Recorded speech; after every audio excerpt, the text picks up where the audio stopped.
భారత రాష్ట్రపతి ద్రౌపది ముర్ము సాంప్రదాయంలో భాగంగా ప్రతి సంవత్సరంలో డిసెంబర్ నెలలో శీతాకాల విడుదలలో భాగంగా హైదరాబాద్ లో బస చేస్తారు. ఈ మేరకు ఈ సంవత్సరం కూడా ఆ షెడ్యూల్ ని కొనసాగిస్తున్నారు.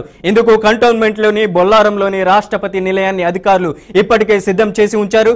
రాష్ట్రపతి భవన్ షెడ్యూల్ ప్రకారం ఈ నెల 17న రాష్ట్రపతి ముర్ము హైదరాబాద్ చేరుకుంటారు. మొత్తం 5 రోజుల పాటు ప్రెసిడెంట్ హైదరాబాద్ లో ఉండనున్నట్లు షెడ్యూల్ విడుదల చేశారు. ఈ 5 రోజుల పర్యటనలో భాగంగా రాష్ట్రపతి పలు ముఖ్య కార్యక్రమాల్లో పాల్గొంటారు.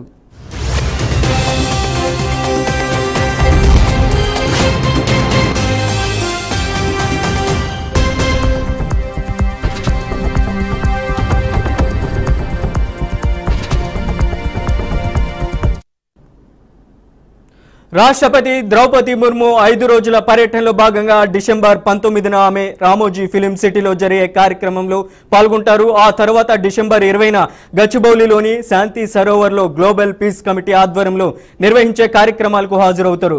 ఆమె పర్యటనలో చివరి రోజులకు సంబంధించిన వివరాలు కూడా ఖరారయ్యాయి. డిసెంబర్ 21న రాష్ట్రపతి వివిధ వర్గాల ప్రతినిధులతో సమావేశమవుతారు.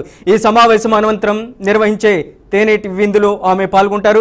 చివరిగా డిసెంబర్ 22న ఉదయం ఆమె హైదరాబాద్ నుంచి తిరిగి ఢిల్లీకి బయలుదేరి వెళ్తారని అధికారులు తెలిపారు.